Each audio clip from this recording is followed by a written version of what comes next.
Kalau ada dalam keluarga dihukumi bahwa ini nggak mungkin punya keturunan, suami begini, istri begini, jangan pernah putus asa dan berharap kepada Allah. Doa, punya keinginan yang kuat.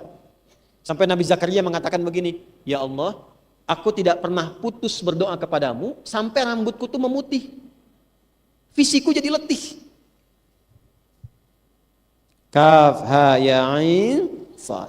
Dzikru rahmati rabbika 'abdahu Zakaria idh nada rabbahu nidaan khafiyya. Qala rabbi inni wahana al-'azmu minni washta'ala ra'su syaiba wa lam akum bidu'aika rabbi syaqiyya. Kayak ngaji baca Qur'annya. Surat Maryam. Pernahkah Anda dengar rahmat Allah, kisah tentang rahmat Allah yang diberikan kepada Nabi Zakaria dan istrinya?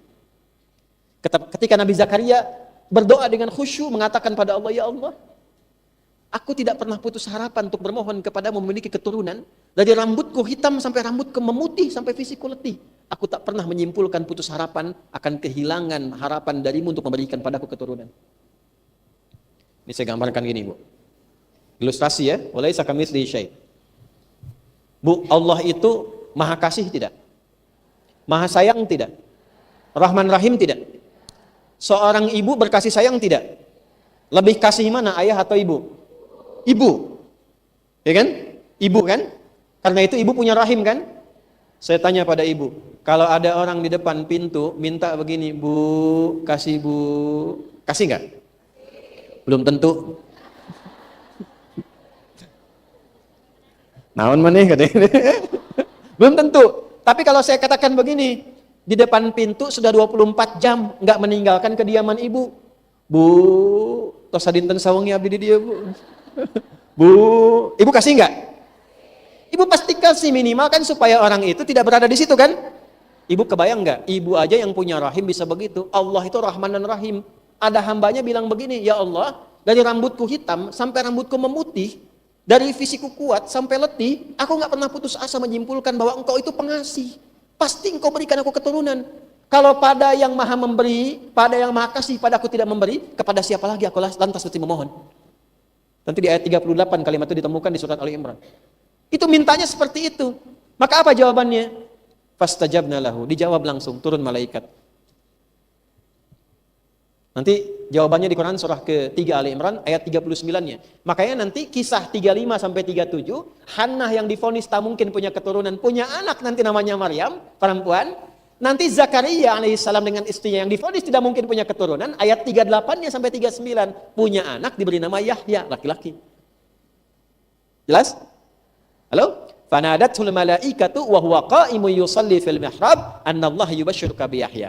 Nanti Maryam lahir duluan, tumbuh, belajar dari situ, kemudian istrinya Nabi Zakaria mengandung, melahirkan anak namanya siapa? Yahya.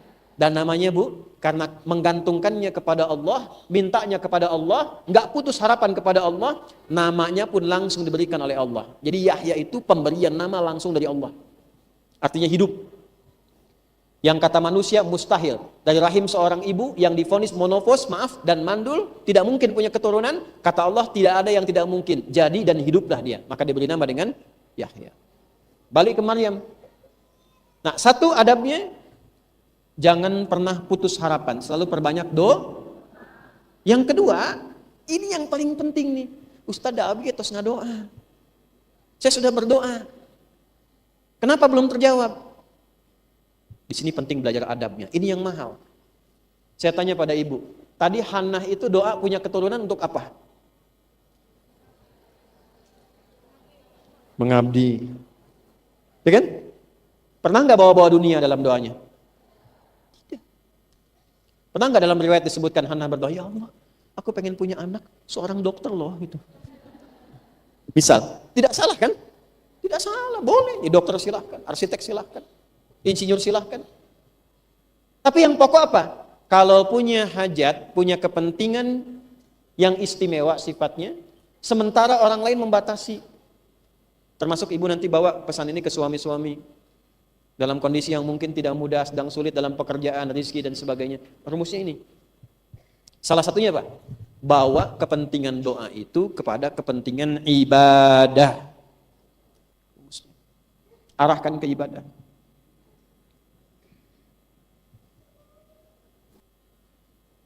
Apalagi pakai nazar. Nazar itu kan kuat sekali dan sifatnya wajib harus dilakukan. Jadi Sayyidah Hana mengikatkan dirinya dengan satu permohonan yang diikat dengan nazar menjadi kewajiban. Kalau kewajiban kan nggak bisa ngelak. Ya Bu? Tapi poinnya apa? Lekatkan dengan kepentingan ibadah. Ya Allah, aku divonis tak mungkin punya keturunan. Aku tidak putus dalam harapan untuk memohon kepadamu. Kalau engkau berikan padaku keturunan ya Allah, aku berjanji, bahkan bernazar padamu, akan aku siapkan anak ini menjadi ahli Quran. Aku siapkan anak ini menjadi pecinta Rasulullah Muhammad SAW. Aku siapkan anak ini menjadi ahli tauhid ya Allah. Arahkan ke situ. Sama mencari rezeki juga begitu. Ya Allah, aku sudah berusaha sholat dengan baik. Aku sudah puasa dengan baik. Tapi aku ingin sebelum meninggal ya Allah bisa berzakat juga seperti orang-orang lain yang berzakat. Mohon anugerahkan kepadaku kesempatan untuk berzakat. Zakat itu tidak mungkin kita keluarkan kecuali ada nasabnya. Nisabnya jelas. Jadi kalau ibu minta zakat 25 juta, itu harus ada nisab 1 miliar. Jadi ketika kita minta, suaminya ibu doakan, suami ibu, kan? Terus suaminya minta pekerjaan, kalau yang minta begitu sudah banyak Bu. Ya Allah mudahkan aku untuk mendapatkan pekerjaan di hari ini. Berikan aku kesempatan rezeki begini. Tapi jarang ada orang yang minta, ya Allah anugerahkan aku pekerjaan yang dengan itu aku bisa berzakat. Aku bisa berinfak. Aku bisa berbakti pada ibuku. Menghajikan ibuku. Mengumrahkan ayahku. Membadal hajikan ayahku yang telah wafat. Bawa ke ibadah. Ini Hannah dulu begitu. Maka kemudian ketika bernazar itu, tiba-tiba yang terjadi apa? Head. Berhenti headnya, itu seketika tuh. Ketika bernazar, kemudian beliau head, berhenti headnya. Ketika selesai headnya, bergaul dengan suaminya Imran, setelah itu mengandung. Gitu. Nah ini diceritakan dalam kitab Al-Bidayah wan Nihayah di halaman 231. Jadi ini latar belakang tentang nanti akan terlahirnya Sayyidah Maryam alaihissalam, latar belakangnya ditemukan di kitab Al-Bidayah wan Nihayah. Nih dasarnya seperti itu dulu. Makanya lahir pernyataan pertama, diabadikan kisah ini di surah ketiga Ali Imran di ayat ke-35. Idh qalat imra'atu Imrana idh. Apa artinya idh? Nih saya ulangi. 500.000 apa artinya idh?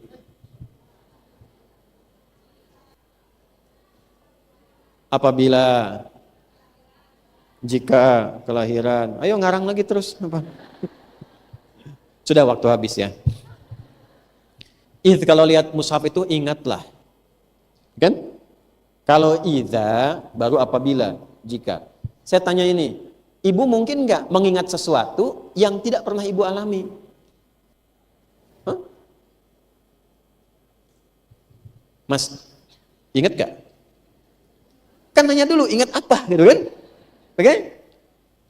Ini diterjemahkan di mushaf begini, ingatlah ketika ibundanya Maryam bernazar dalam kandungannya, ketika beliau mengandung maksudnya, memohon pada Allah, kalau ini nanti terlahir, anak ini dia khususkan ya Allah untuk melayanimu saja, ahli ibadah, merawat tempat ibadah dan sebagainya. Ingatlah, pertanyaannya, apakah kita pernah mengalami peristiwa itu dengan ibunya Maryam sampai diminta mengingat?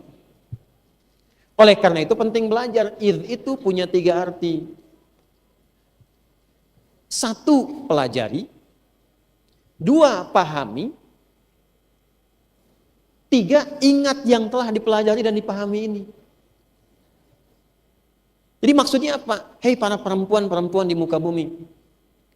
Pelajarilah kisah tentang ibundanya Maryam. Pahamilah kisahnya dengan baik. Setelah engkau paham kisahnya, ingatlah kisah itu untuk menjadi inspirasi dalam hidupmu. Kalau mengalami satu kejadian yang serupa, maka praktekkan amalan-amalan yang pernah ditunjukkan oleh ibundanya Namanya siapa? Jelas sampai sini? Nah, apa di antara pesan inspiratifnya? Kalau divonis secara medis, secara klinis, keadaan tertentu, jangan pernah mengambil kesimpulan bahwa tidak mungkin terjadi. Yang harus dilakukan ikhtiar. Tugas kita hanya ikhtiar. Nanti tugas Allah menjawab lewat perjalanan takdir. Ibu kalau sedang ikhtiar, jangan bayangkan hasil, nanti ibu kecewa, gelisah. Saya katakan juga pada para ayah, tugas Anda itu mencari pekerjaan ikhtiar. Jangan bayangkan hasil. Kalau bayangkan hasil nanti kecewa jadinya. Kalau sudah ikhtiar, tawakal, hasil biarkan serahkan pada Allah. Allah yang menentukan sesuai maslahat hidup kita. Tugas kita hanya memaksimalkan fa idza faraghta fansab wa ila rabbika. Kamu ikhtiar, hasilnya serahkan kepada Allah. Terserah, Allah berikan yang terbaik untuk kita. Jelas? Dah. Sudah. Innaka antas sami'ud du'a, ya Allah engkau pasti mendengar doaku. Nah, sekarang pelan-pelan ini mengandung, tumbuh, kandungannya semakin besar, Imran meninggal. Jadi ketika Maryam lahir, Imran tidak melihat Maryam. Halo? Baik ya? Tuh, lihat perjalanan kedua. Ini latar belakang ngaji begini penting, Bu. Jadi ketika Maryam lahir, suaminya ada tidak? Berarti single parent. Ini ada fikih single parent. Tuh. Jadi Maryam itu produk single parent. Gimana jadi single parent yang baik? Yang masih bisa merawat anak, tumbuh soleh, bahkan dari anaknya jadi lebih baik lagi. Ini fikih ini, Bu, diteruskan di kemudian hari. Ibu jangan duga yang namanya Imam Asy-Syafi'i itu, ayahnya itu ada. Imam Syafi'i tumbuh, ayahnya meninggal. Ibunya single parent, lahirnya di Gaza, yang sekarang sedang banyak diuji dengan musibah. Itu ibunya gendong. Dari Gaza ke Mekah itu sampai tawaf. Perjalanan Gaza ke Mekah sampai Mekah itu tawaf digendong. Didudukan di tempat-tempat ulama, sampai jadi bintang dari para ulama. Punya murid Imam Syafi'i namanya Imam Ahmad bin Hanbal. Imam Ahmad ini, itu ayahnya pun meninggal, beliau yatim, Bu. Yang rawat siapa? Ibunya. Sampai hafal nanti 1 juta hadis anaknya. Itu kalau malam, Bu, dibangunkan dini hari, kalau musim dingin itu direbusin air, dimasakin air.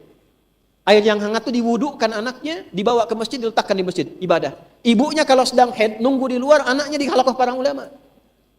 Fikihnya ada di sini. Yang disimpulkan kalau seorang anak lahir kehilangan ayahnya, tidak ada harapan, nggak ada. Dan saya juga yatim. Ya, kami tumbuh yatim gitu. Alhamdulillah. Ya. Dan segala yang kita kerjakan kalau kita niatkan, insya Allah mengalir pula kepada ayah dan sebagainya. Balik ke sini. Nah ini, ketika ini mengandung, diharapkan kemudian ingin melahirkan seorang anak yang menjadi pelayan Baitullah, seorang hamba. Di masanya Imran ini, ada berapa imam tadi? Pimpinannya siapa? Dari semua pimpinan itu pun ada nabinya. Nabinya adalah Zakaria. Nih. Saudaranya Imran. Lihat sini, baik-baik. Di masa itu, pelayan rumah Tuhan itu, khadim Baitullah atau khadim atau sahibah salat, istilah pada masa itu laki-laki, nggak ada perempuan. Makanya Hannah ketika mengandung berharap yang lahir laki-laki. Pelan-pelan ya. Tiba-tiba ketika lahir, perempuan. Berharap laki-laki yang lahir. Pernah nggak begitu? Pengen punya anak perempuan, lahir laki-laki. Pengen punya anak laki-laki, lahir. Pengen cepat tapi lambat. Pengen lambat ditunda-tunda tapi cepat. Pernah nggak begitu? Nah, ini fikihnya, anak itu hak prerogatif Allah. Tapi yang paling menarik fikihnya begini, setiap anak yang terlahir itu akan menyempurnakan sifat di kedua orang tuanya. Ini Bu gambarannya. Ini suami, ini istri. Dipasangkan begini. Apa fungsinya? Kekurangan di suami itu akan ditutupi oleh istri. Kekurangan di istri ditutupi oleh suami. Makanya ketika dipasangkan begini menjadi zauj namanya. Zauj itu satu pasang, satu paket yang saling menyempurnakan, nggak bisa berdiri sendiri. Ya, itu nanti ada di Quran surah keempat ayat 19 nanti. Ya. Jadi ibu tidak mungkin ingin mendapatkan suami yang sempurna, itu nggak ada, Bu. Pasti ada kurangnya. Satu-satunya makhluk yang diciptakan oleh Allah tanpa kekurangan, tidak ada bakat menyimpang, itu cuma malaikat. Di Quran surah 66 di ayat yang ke-6, la ya'sunallaha ma amarahum wa yaf'aluna ma yu'marun. Malaikat itu ketika diciptakan cuma dari satu bahan namanya takwa, cahaya takwa. Maka malaikat tidak punya potensi menyimpang, awas. Dan selalu mengerjakan tugas dengan benar. Tidak ada bakat salah, itu malaikat. Nah, ibu punya suami sepanjang bukan malaikat, masih manusia, pasti salah. Jadi para ibu dan para nenek yang berharap mendapatkan suami idaman untuk anak dan cucunya, manusia yang sempurna, silahkan list malaikat. Saya yakin malaikat Israel sampai sekarang belum pernah tuh ada jodohnya. Sepanjang laki-laki itu manusia, pasti ada kurangnya. Sepanjang ibu pun manusia, pasti ada kurang. Menariknya pernikahan itu, ini saling menutupi yang kurang di sini, yang menyempurnakan yang ini. Makanya bersyukurlah ibu ketika menikah, itulah pasangan ibu. Jangan berharap pada pasangan orang lain. Nah, suami saya nggak seperti ustadz ya. Itu penipuan itu dari setan. Ini. Nah, nanti kekurangan di dua pasangan ini yang melengkapi nanti anak pertama. Nanti kekurangan di orang tua dan anak pertama yang melengkapi anak kedua. Makanya setiap anak itu karakternya beda-beda. Ibu jangan samakan. Semua membawa keistimewaannya masing-masing. Jelas? Nah, fikih ini penting sekali. Jadi kalau seperti ini nanti, ini akan menjadi menarik. Mengapa? Karena seringkali manusia itu punya banyak keinginan, tapi belum tentu jadi maslahat dalam hidupnya. Sama, Hana ingin anak laki-laki. Allah jawab dengan anak perempuan. Terkadang ibu begitu, pengen laki-laki lahir perempuan. Kenapa? Karena ada maslahat kehidupan yang harus disempurnakan dengan perempuan terlebih dahulu. Jelas? Oke. Yuk kita baca Qur'annya indah sekali. Falamma wada'atha qalat rabbi inni wada'tuha untha. Maka ketika lahir perempuan, kata ibunya begini, ya Allah, kok perempuan? Pernah ada kisah-kisah begitu ya? Nah, artinya fitrah bu, nggak apa-apa. Sesoleh-solehnya Hannah sehana-hanahnya Hannah, soleha. Fitrah keperempuannya keluar juga, ya Allah perempuan. Gitu. Coba lihat apa jawaban Allah. Coba. Wallahu a'lamu bima wada'at wa laysa dzakaru kal untha. Hannah, aku yang lebih tahu kualitas perempuan yang terlahir ini. Dan ingat loh, perempuan punya keistimewaan yang tidak dimiliki laki-laki. Itu bahasa Allah tuh. Wa laysa dzakaru kal untha. Perempuan itu istimewa. Dia punya keistimewaan yang tidak dimiliki oleh laki-laki. Berhubung ini kajian ibu-ibu yang saya bahas itu. Nanti kajian bapak-bapak saya sebut laki-laki punya keistimewaan yang tidak dimiliki perempuan. Harus seimbang kita. Nanti ayatnya saya munculin lagi. Maksudnya apa? Kalau terlahir seorang anak itu, apapun jenis kelamin dia, laki-laki atau perempuan, itu adalah anugerah terindah yang Allah berikan. Ada keistimewaan di dalamnya. Dan ibu kalau sudah tumbuh bangga jadi perempuan, tumbuh, lahir, terhormat, ibu syukuri dengan merasa bangga jadi perempuan. Dan saya katakan ya, satu-satunya ayat tentang manusia yang meminta pede, meminta percaya diri tentang keadaan dirinya, itu hanya ditemukan di dalam Al-Quran dan khusus bagi perempuan. Kenapa? Karena umumnya, dalam pandangan umum, itu selalu menyimpulkan bahwa perempuan itu lebih lemah dibandingkan laki-laki. Perempuan itu tidak bisa mengerjakan tugas-tugas tertentu seperti laki-laki memilikinya. Tapi tidak dipelajari apa keistimewaan perempuan yang tidak dipunyai laki-laki. Maka ayat pertama yang Allah turunkan, jangan salah kesimpulan, perempuan itu punya keistimewaan yang tidak dimiliki laki-laki. Nah ini ketika diviralkan, penting kita lihat suasana masyarakatnya pada masa itu seperti apa. Kalau di ilmu sosiologi itu, ada masalah apa di masyarakat sampai menyimpulkan seperti ini? Satu, kalau ulama itu identik dengan laki-laki, ahli ibadah itu identik dengan laki, bahkan di sudut yang lain nanti saking tidak dihormatinya perempuan, ada yang baru lahir itu sudah dieksekusi bu. Itu menyebar tuh sampai nanti ke kalangan masyarakat jahiliyah sebelum Nabi Muhammad SAW diutus, sudah sampai begitu tahapnya. Ada kalangan penganut agama tertentu, maaf ya bu, itu di dalam rumah ibadahnya, kalau tidak ada satu laki-laki belum dilangsungkan ibadah. Perempuan sebanyak apapun dianggapnya nol. Ada yang memandang bahwa Sayyidah Hawa alaihissalam, ibunda kita ke atas, istrinya Nabi Adam alaihissalam, itu bahkan ada yang saking kriminalnya, kata-katanya begitu jahat, mengatakan ini jelmaan dari iblis. jelmaan ular, karena menggoda suaminya Adam alaihissalam untuk melanggar ketaatan kepada Tuhan. Sebegitunya. Di Islam tidak pernah ditemukan. Maka fikih yang kedua, berbahagialah, perhatikan baik-baik, berbahagialah kalau diberikan oleh Allah anugerah apapun, termasuk keturunan baik laki-laki atau perempuan. Nah. Karena ini ibu-ibu, saya motivasi segini, Bu. Satu kali, Nabi cerita begini. Saat akan memasuki pintu surga, tiba-tiba ada sekelompok ibu-ibu yang pengen cepat masuk. Ini tipikal ya. Kalau ada hadiah besar, diskonnya banyak, kan ibu-ibu yang cepat pengen masuk ya. Surga kan besar sekali, ya, hadiahnya banyak, pengen cepat masuk. Nabi tanya, ya Jibril alaihissalam, Jibril itu siapa golongan itu? Itulah ibu-ibu yang merawat anak-anak perempuannya saat di bumi.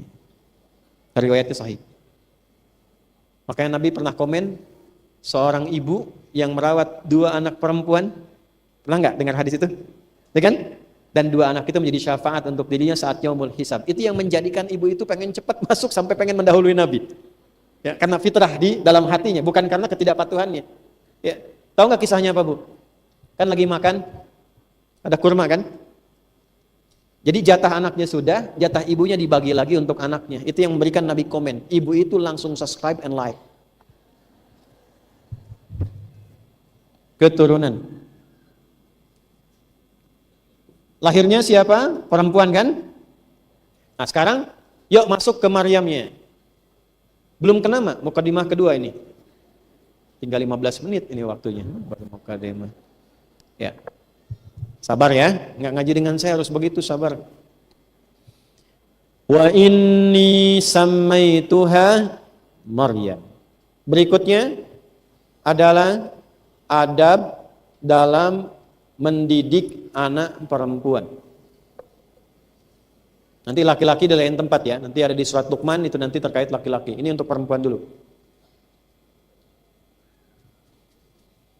Nanti insya Allah kalau masuk pada bab berikutnya setelah perempuan, keluarkan nanti pendidikan anak-anak di dalam Al-Quran. Nanti kita akan turunkan. Dan kitabnya lengkap insya Allah. Sudah Bu? Falamma wada'atha qalat rabbi inni wada'tuha untha wallahu a'lamu bima wada'at wa laysa dzakaru kal untha. Ketika lahir perempuan itu, Hannah berkata, ya Allah, perempuan, saya kan punya nazar. Pengennya laki-laki jadi pelayan di rumahmu. Ya? Allah menjawab, Hannah, perempuan itu punya keistimewaan yang tidak dimiliki laki-laki. Dan saat yang bersamaan kalimat itu menegaskan bahwa anak perempuan ini pun bisa punya status yang sama di masa itu seperti laki-laki. Karena nazarnya itu tadi. Allah ingin mendobrak satu tradisi bahwa seakan-akan kalau ulama itu harus laki-laki, tidak. Perempuan pun bisa jadi ulama. Kayak cetak anak ibu jadi ulama perempuan. Supaya bisa ngajarkan fikih perempuan. Masa fikih perempuan diajarin sama laki-laki? Sayyidah Aisyah itu kan ulama perempuan. Sepertiga ilmu di muka bumi ini dikuasai oleh Sayyidah Aisyah. Ahli di bidang kedokteran juga dan sebagainya. Teruskan. Wa inni sammaituha Maryam. Baru ketemu kata Maryam di sini. Wa inni, dan sungguh aku tetapkan pada diriku. Saya baca pakai ilmu balaghah dulu ya. Dari cabang ilmu nahunya. Harfun nasbin wa taukidin tansibul isma wa tarfa'ul khabara mabniyun 'alal fathi la mahalla lahu minal i'rabi. Ini asalnya dari kata inna. Inna itu huruf yang berfungsi menguatkan pesan ke dalam jiwa supaya pesan ini dipegang dengan kuat, jangan sampai ragu. Kalau disambungkan dengan ya mutakallim menjadi inni, inna plus ya, jadi inni artinya dibawa ke pribadi. Maksudnya gini, ibu kalau sudah lahir anaknya, misalnya lahir tadi perempuan, terus ibu pengen kasih nama. Ketika memberikan nama itu, ibu harus betul-betul mencari nama yang terbaik, yang meyakinkan pada hati ibu bahwa nama itu yang terbaik untuknya. Poinnya, jangan sembarangan kasih nama. Cari nama yang bermanfaat untuk anak, dunia akhiratnya. Cari nama yang membanggakan anak itu untuk orang tuanya. Dan yang paling penting begini, cari nama yang sesuai bagi harapan ibu untuk anak itu ke depannya pengen jadi apa. Itu poinnya. Contoh, Hannah tadi anaknya pengen jadi apa? Orang salihah, pelayan dari rumah Allah, dekat dengan Allah, kan? Jalan hidupnya baik, terhormat. Itu bahasanya diwakili dengan satu kata, namanya Maryam.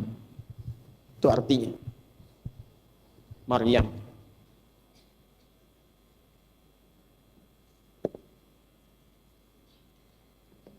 Artinya abidat, khadimah, afifah.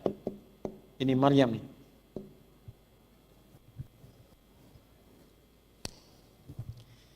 Pesan pentingnya apa yang pertama sebelum kita ke Maryam? Beri nama anak itu sesuai dengan doa dan harapan ibu saat anak itu dikandung. Karena setiap ibu yang mengandung pasti punya harapan untuk anaknya. Pasti itu. Kalau harapan standar pengen jadi anak soleh, itu pasti. Itu ada di Quran surah ke-7 di ayat 189. Falamma taghasyaha hamalat hamlan khafifa famarrat bih. Ketika seorang perempuan tengah mengandung, bergaul dengan suaminya, mengandung, kemudian kandungan itu mulai berkembang.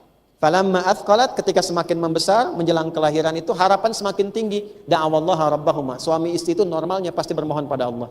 La in ataitana shaliha lanakunanna minasyakirin. Ya Allah, mohon jadikan bayi yang terlahir ini tumbuh sebagai anak yang soleh. Merasa begitu kan? Datang kepada tokoh agama, kiai, ustadz, alim, doakan ustadz, mudah-mudahan lahiran lancar, anaknya soleh. Pernah begitu? Kan? Tapi di balik kesolehan itu pasti punya harapan. Anaknya pengen jadi ahli Quran misalnya, pengen jadi ahli hadis. Nah, ibu cari nama yang mewakili dari nama itu, doa-doa ibu ke situ. Ya? Misal saya pengen anak saya yang perempuan, dia pintar, cerdas, gesit, dan paham Al-Quran. Ibu beri nama misalnya Aisyah Faqihatul Quran. Aisyah dinisbatkan kepada Sayyidah Aisyah radhiyallahu ta'ala anha, Ummul Mukminin, yang gesit, ahli ilmu, pakar di bidang banyak ilmu, faqihatul Quran, yang sangat mengerti isi Al-Quran. Contoh. Jelas? Anaknya cantik, ketika lahir bagus gini, kayaknya ini dewasanya ini senang, tampilan yang baik dan sebagainya. Beri nama misalnya Zainab, Habibatul Rasul. Misal. Ya? Misal. Sayyidah Zainab itu kan tampil indah, menawan, pakaiannya bagus-bagus, senang fashion, tapi saat yang sama dicintai oleh Nabi SAW. Halo, jelas? Nah, ini karena nazarnya ingin lahir seorang anak pengabdi, ahli ibadah, dekat dengan Allah, pelayan pada kepentingan agama dan rumah Tuhan, saat yang sama menjaga kehormatan dirinya. Maka diberi nama dengan apa? Maryam. Ini Maryam. Ini artinya dalam bahasa Arab seperti itu.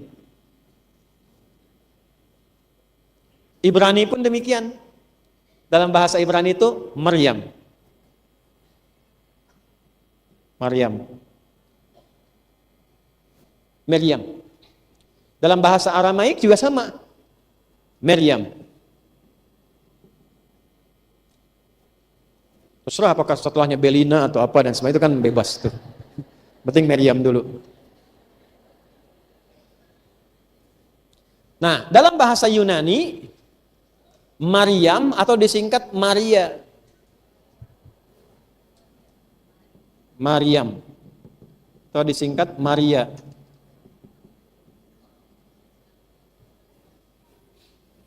Nah, Ibu, kalau fokus saya nerangkan nasab di awal tadi itu, saya kan katakan Yunani itu kan muncul 8 sebelum Masehi. Nanti berkembang mempengaruhi Romawi 200 nanti, ya 200 tahun sebelum Masehi. Di masa-masa itu banyak sekali Romawi dipengaruhi oleh Yunani, termasuk bahasa-bahasanya. Ibu, saya bukan cerita ya, karena saya juga dosen. Saya mengajar khusus untuk S3 di linguistik di UPI. Mahasiswa saya semua S3. Dan materi saya mengajar hari ini tentang semiotik.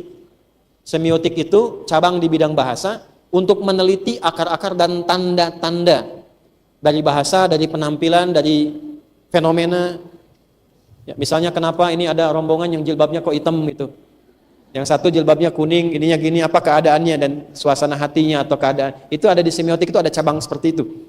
Nah, dalam semiotik itu diuji kata itu dari mana sumbernya. Jadi kalau kita belajar semiotik sampai di linguistik, nanti ada 7 tahapan sampai ke wacana. Jadi kalau menemukan kata, misalnya semiotik dari kata semion di Yunani, dasarnya seme. Seme ini asalnya dari bahasa Arab, simya, dari kata sama yasmu. Digali tahun berapa? Dari tahun ini nanti munculnya turun ke siapa? Sampai jadi teori, sampai jadi disiplin ilmu. Nah, Maryam ini asal kata dasarnya itu Maryam juga dari bahasa Ibrani yang tadi. Ini yang banyak digunakan di era-eranya tadi, yang dari Nabi Ibrahim ke Nabi Musa, Nabi Daud, Nabi Sulaiman. Makanya di lingkungan orang-orang Yahudi sekarang yang menguasai Palestina dihidupkan lagi bahasa Ibrani. Maryam itu panggilannya tetap Maryam. Kenapa saya bicara Aramaik? Karena di era Aramaik ini saat 200 tahun sebelum Masehi itu banyak dipengaruhi oleh Yunani, berkumpul di situ kemudian bahasanya yang tadinya Maryam berubah jadi ejaannya Maryam, maka disingkat menjadi Maria. Diserap ke dalam turunan bahasa Latin, pindah ke Inggris menjadi Mary. Saya serius. Ya? Jelas? Maka dari sini kemudian muncul istilah nama Maria. Asalnya ke Yunani. Dari Yunani itu singkatan dari Maryam. Tarik ke atas ya ketemu Maryam. Ini. Ibraninya Maryam. Nah, bahasa Arab itu ketika menampilkan di Quran Maryam mengkonfirmasi nama asal dari linguistik aslinya, dari bahasa aslinya. Siapa namanya? Maryam. Jadi kalau disebut Maryam benar? Benar. Maryam benar? Benar. Maria benar? Benar. Bunda Maria adalah sosok yang sama, mengacu kepada sosok mulia Maryam, putrinya siapa? Hannah. Dari suaminya siapa? Imran. Jelas sampai sini? Nah, tapi yang penting bukan jelas itunya. Yang penting itu Maryam ini mewakili makna nama dari sebuah doa. Pesan pentingnya, ibu tidak harus mengganti nama anak ibu atau ibu pulang dari sini jadi Maryam semua, bukan. Setelah pulang ganti status semua Maryam. Aduh. Nah, ibu. Dah. Satu nama. Jadi kalau beli nama itu satu mesti pede, Bu. Yakin. Istihoroh nggak apa-apa.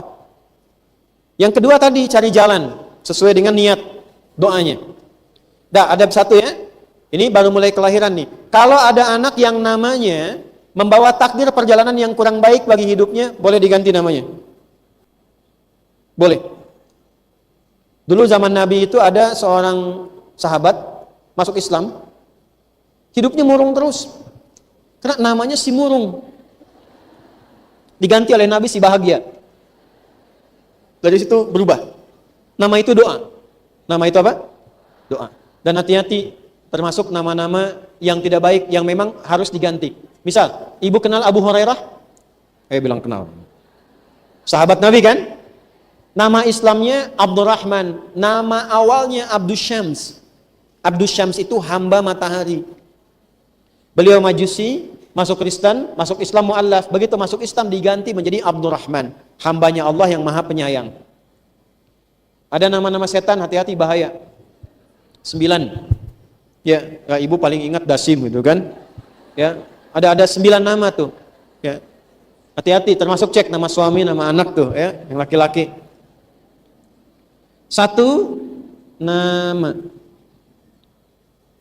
Kalau di bab ini tidak ada artinya ungkapan Shakespeare. Apalah arti sebuah? Tidak, nama sangat berarti. 2, wa inni u'idzuha bika wa dzurriyyataha minasyaitonir rajim. Ini penting saya ajarkan di sini fikih Qur'annya. Hati-hati, fokus baik-baik.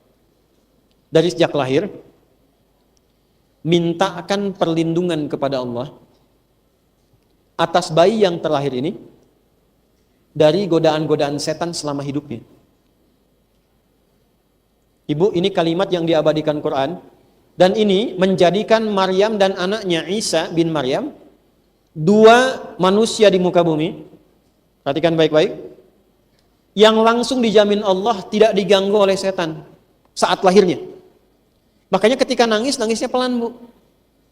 Gak banyak teriak. Nangisnya pelan.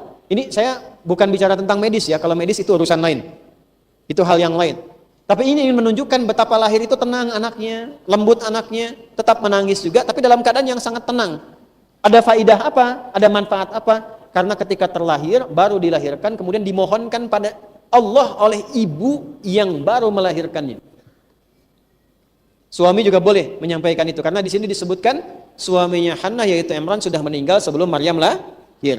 Apa doanya? ibu boleh mengulang kalimat yang sama persis kata para ulama dengan kalimat Hannah ini. Di Quran surah ketiga ayat ke-36.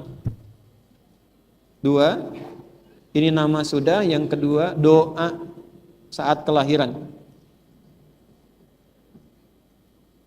Quran surah ketiga ayat 36. Kita masih ada waktu? Panitia, saya izin tambah 15 menit boleh ya? Boleh. Ibu kan tinggal boleh aja gitu. Kita bertanggung jawab. Perhatikan dari kalimat ini. Wa inni u'idzuha bika wa dzurriyyataha minasyaitonir rajim. Perhatikan Bu ya, saya ajarkan doanya. Kalau lahiran anak, kalau sudah terlewat bagaimana Ustadz? Boleh saat malam sebelum tidur, ya, setelah anak tidur ibu pegang misalnya keningnya gini, terus ibu doakan. Allahumma inni. Nah, kalau anaknya perempuan, u'idzuha bika wa dzurriyyataha minasyaitonir rajim.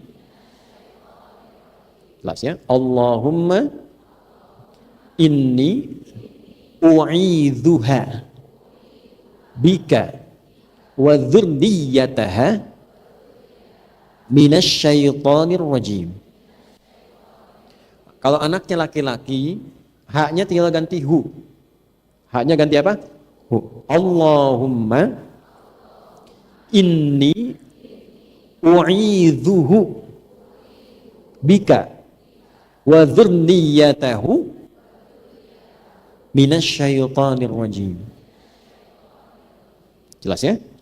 Ya Allah, sungguh aku bermohon kepadamu dengan segala kerendahan dan ketulusan agar engkau berkenan melindungi anakku ini dan seluruh keturunannya dari provokasi setan selama hidupnya. Jelas?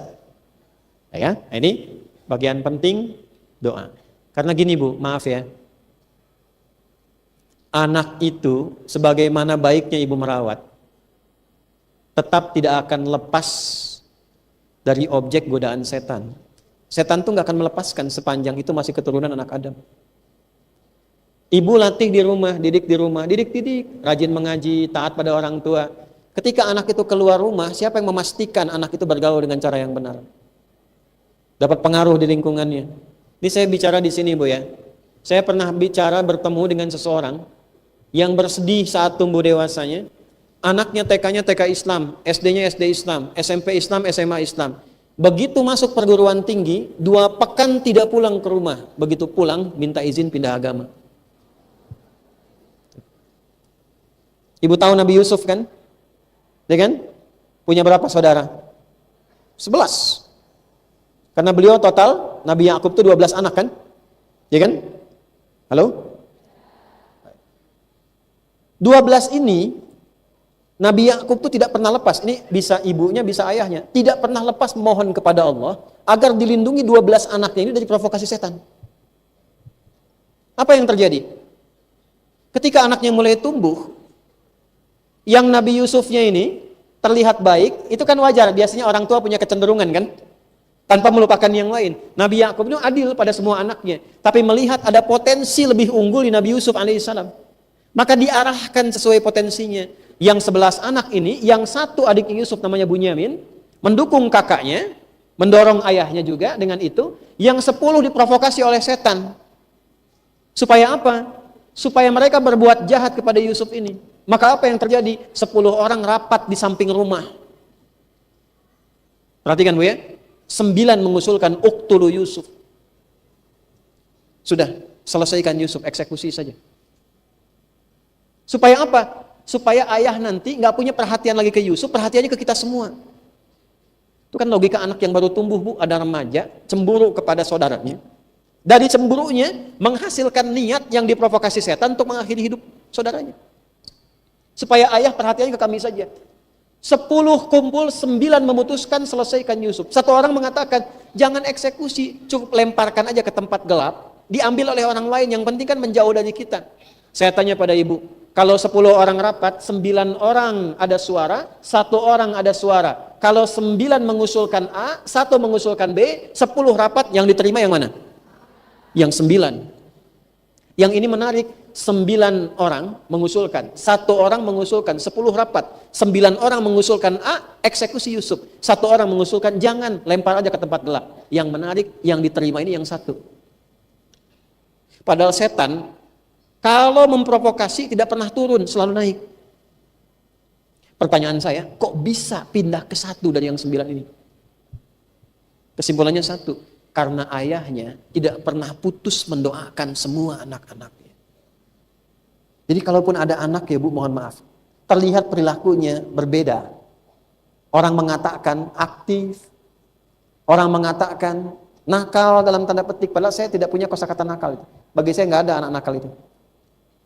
Maaf ya, seunik-uniknya anak tetap simpulkan itu titipan Allah yang diberikan anugerah yang harus kita bantu supaya tumbuh. Minimal ibu doakan terus. Doakan. Jelas? Nah inilah yang dilakukan oleh Hannah kepada Maryam. Jadi 1 nama, yang kedua doa, baik ya. Yang ketiga, dipilihkan pembimbing, guru yang pintar dan salih. Jadi kalau anaknya tumbuh sekarang ibu ya mau disekolahkan, coba ibu survei dulu, lihat sekolah-sekolah yang guru-gurunya termasuk maaf sekali, semua hal yang ada di sekolah itu, baik OB-nya, security-nya dan sebagainya, lingkungannya, ibu pastikan 2 sifatnya, kualifikasinya. 1, orangnya saleh, yang kedua pintar. Tidak cukup dengan pintar saja. Kalau tidak ditemukan sifat soleh dalam kepintaran, nanti akan merusak. Termasuk pesantren. Awas nih ya, zaman berubah, pesantren ini, mohon maaf sekali lagi, ada orang yang berusaha menjadikan pesantren itu kesannya buruk. Sehingga bikin pesantren-pesantrenan, bukan pesantren betulan. Ya. Ibu teliti dulu Bu, kalau sudah namanya aneh-aneh, ya sudahlah. Ya. Lihat namanya sudah jelas, kiainya jelas, orang-orangnya jelas, kesolehannya mu'tabar, kepintarannya juga teruji, baru titipkan, ibu tenang di situ. Jangan cuma lihat ini gratis, ini nggak bayar, ini ringan, tapi ibu mengorbankan masa depan anak di dalamnya. Itu yang terjadi sekarang tuh di beberapa tempat tuh. Ya, saya dorong tuh Kementerian Agama itu diseleksi lagi tuh pesantren-pesantren itu. Karena ada yang cuma pura-pura bikin pesantren begini, tapi hanya untuk melampiaskan nafsu dan mengecilkan nama pesantren sehingga pesantren itu jatuh. Padahal pesantren lembaga hebat. Balik ya, balik. Jadi cari kriteria guru yang saleh dan pintar. Soleh tidak pintar kurang baik, pintar tidak soleh pun tidak baik. Satukan keduanya. Ibu survei, lihat sekolah yang baik, yang bagus bagaimana. Dah, pelan-pelan nih. Maka 12 imam ini berebut. Imran sudah meninggal kan? Di begitu lahir Bu. Ini saya mau tutup ya, karena kita mau berakhir. Kan masih ingat gak? Hannah kan bernazar kan? Nazar ya? Nazarnya kan akan diserahkan supaya dirawat ya.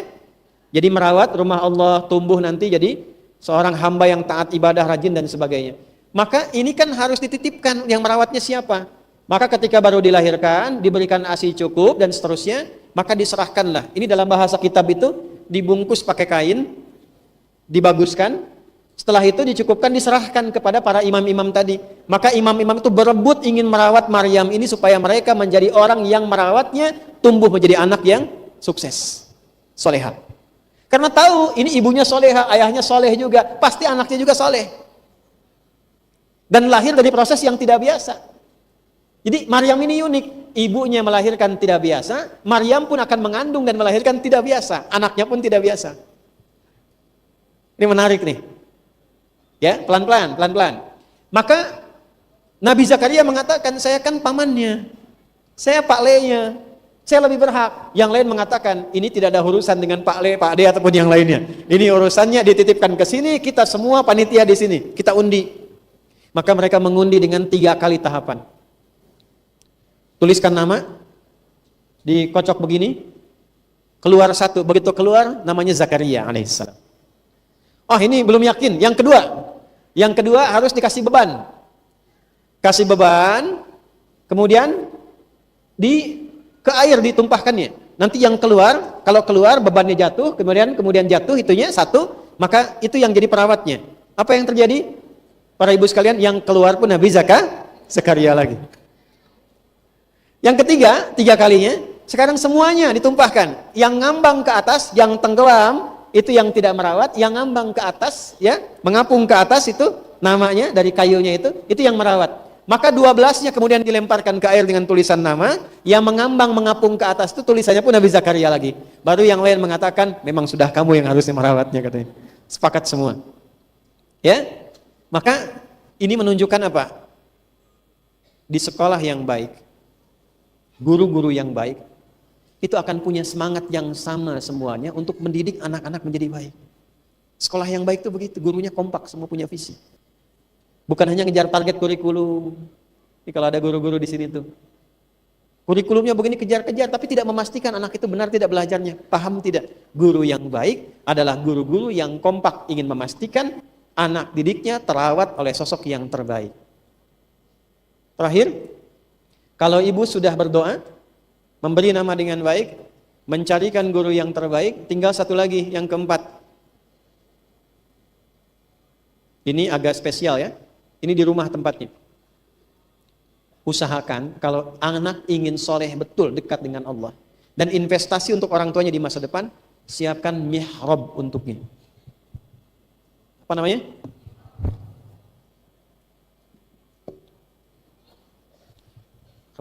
Apa itu mihrab? Tempat yang dikhususkan untuk ibadah. Definisi gampangnya begitu. Mihrab ini punya 2 keutamaan.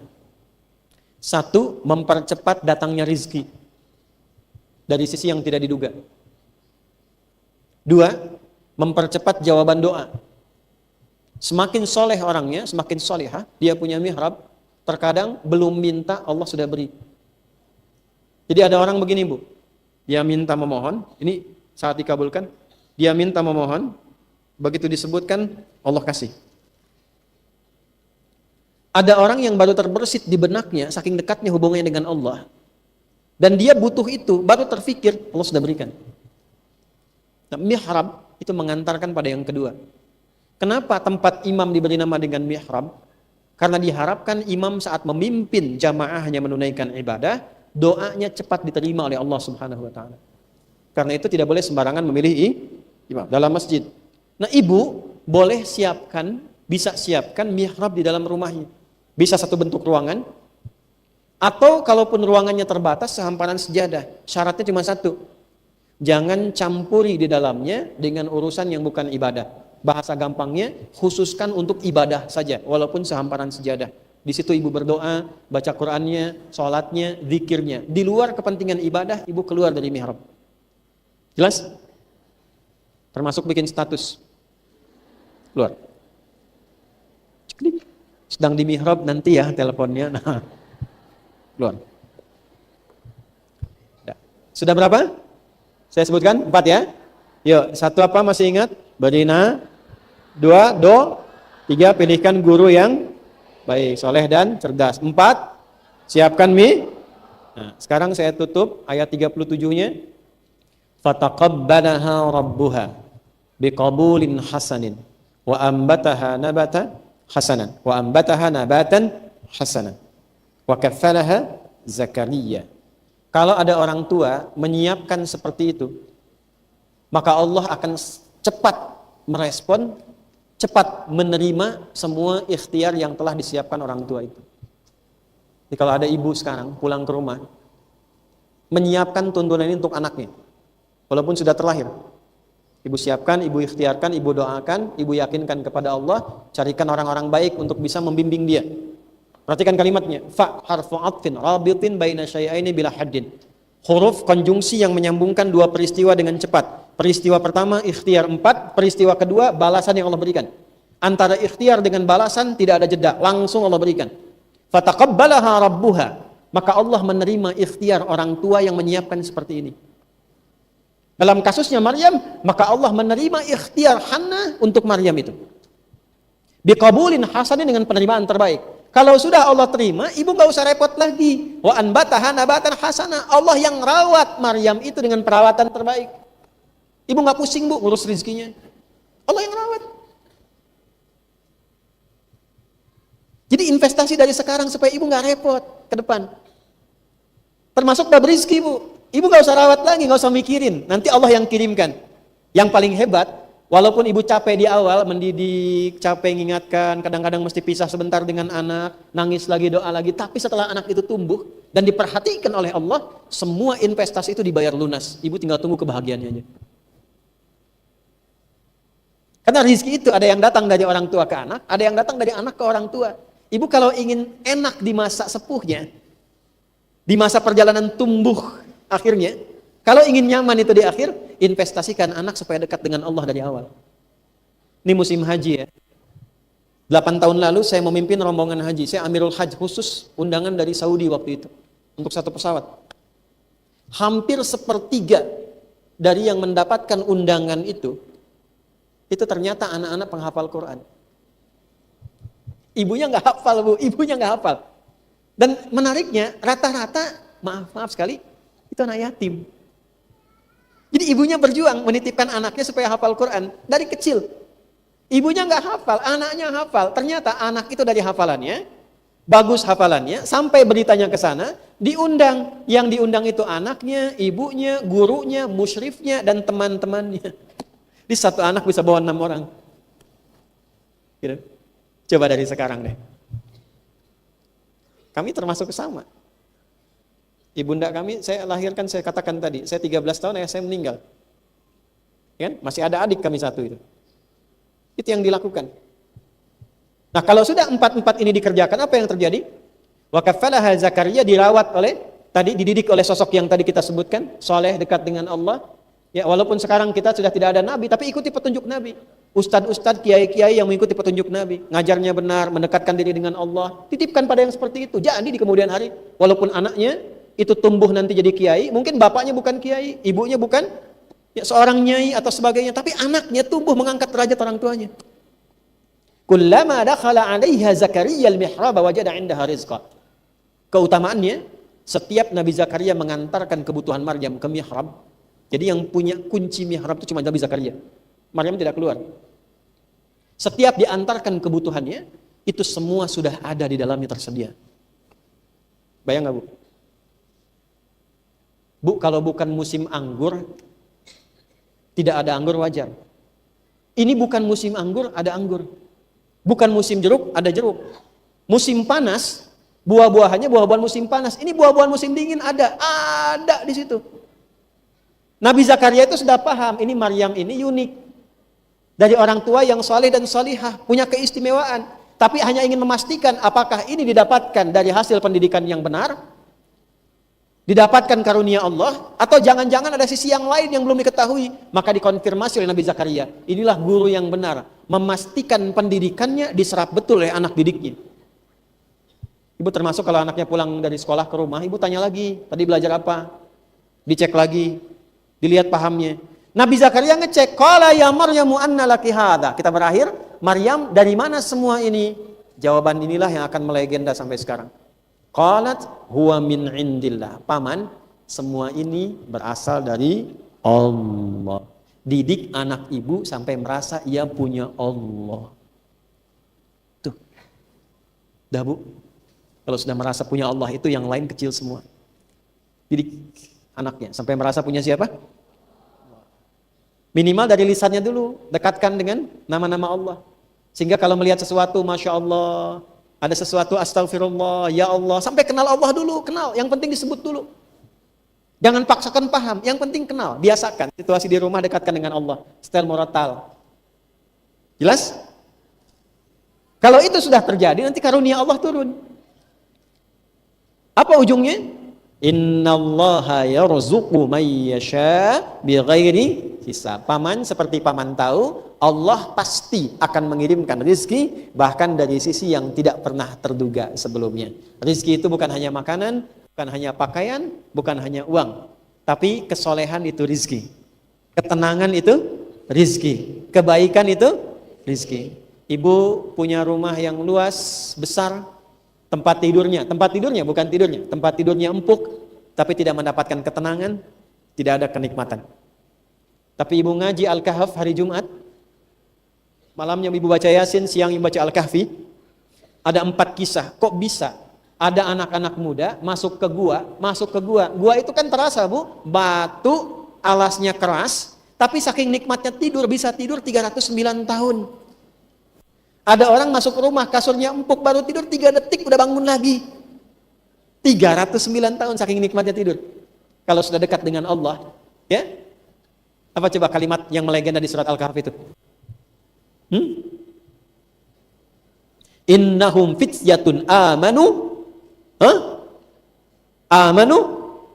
birabbihim wazidnahum huda. Mereka anak-anak muda yang sudah merasa punya Allah, lalu kami lindungi kehidupan mereka.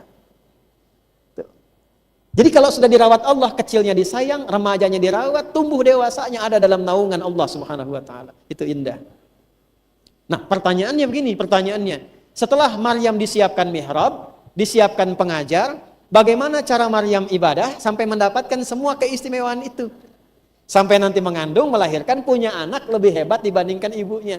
Ibu kalau pengen keluarga itu dilihat hebat, lihat nih. Imran. Istrinya siapa? Hannah. Ini suaminya Imran. Saleh tidak? Hannah salihah tidak? Punya anak siapa? Maryam ketika lahir lebih salihah dibandingkan ibunya, lebih saleh dibandingkan ayahnya.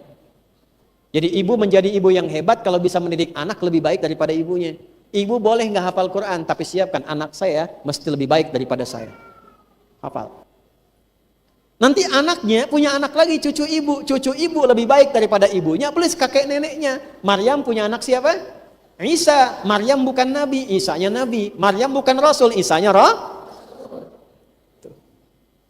Jadi keluarga hebat itu selalu melahirkan orang-orang hebat, lebih hebat dari sebelumnya. Itulah kenapa disebut Nah, pertanyaannya, ibadah apa, kegiatan apa, ketaatan apa yang dikerjakan oleh Maryam sampai mendapatkan karunia-karunia semacam ini? Itu yang akan kita bahas di pertemuan berikutnya, insya Allah. Terserah. Yang penting waktu habis.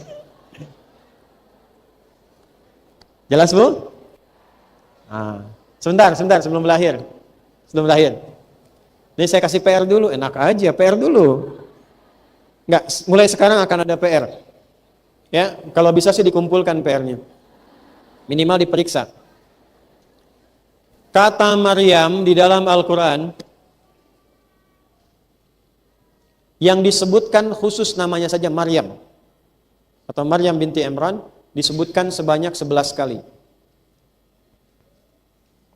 Yang disandingkan dengan anak beliau yang tercinta, Nabi Isa bin Maryam, disebutkan kurang lebih sebanyak 20 kali. Total berapa? Maryam saja disebutkan 11 kali. Yang dengan Isa disebutkan berapa? 20 kali. Ada yang menyebut 13 kali, tapi saya meneliti ulang ditemukan 20 kali. Total berapa? Nah, 31 itu membentuk manhaj. Membentuk kurikulum kehidupan. Tadi saya baru bahas beberapa. Baru sampai poin yang kedua, belum 3, 4, dan 5. Nah, 31 penyebutan itu terkait dengan 5 topik pembahasan yang tadi 2 telah kita uraikan. Ya, jadi telah kita bahas yang ayat 33, 34, 35. 35 mulai disebutkan nama Maryamnya, 35 nazarnya, 36 namanya, 37 berkaitan dengan gurunya. Nanti kita akan teruskan ke ayat-ayat berikutnya yang terkait dengan ketaatan dan sebagainya. Pertanyaan saya satu sebelum ditutup. Yang bisa jawab? Bagus. Mengapa Maryam ini menjadi satu-satunya perempuan yang disebutkan namanya langsung dan kisahnya runtut dari lahir sampai dengan menuju perubahan hidupnya sebagai seorang ibu dan sampai sukses mendidik anaknya? Satu-satunya. Ya, ibu yang angkat tangan. Boleh dari situ. Salam.